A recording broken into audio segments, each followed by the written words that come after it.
ప్రముఖ వ్యక్తిత్వ వికాస నిపుణులు బివి పట్టాభిరామ్ కన్నుమూశారు. హైదరాబాద్లో సోమవారం గుండెపోటుతో ఆయన తుది శ్వాస విడిచారు.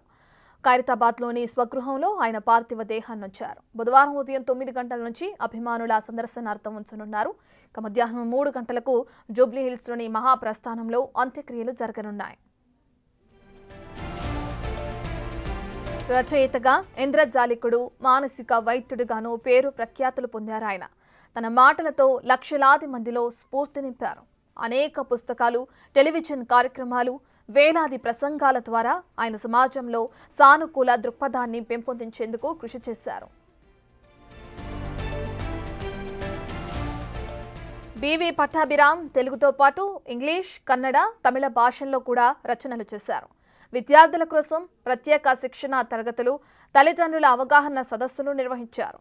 పట్టాభిరామ్ ఉస్మానియా విశ్వవిద్యాలయం నుండి పిహెచ్డి పట్టా పొందిన తర్వాత సైకాలజీ, ఫిలాసఫీ, పబ్లిక్ అడ్మినిస్ట్రేషన్లలో పట్టా అందుకున్నారు. భారత్లోనే కాకుండా America, Australia, Malaysia, Thailand, Singapore, Arab దేశాలలో అనేక వర్క్ షాపులు నిర్వహించారు.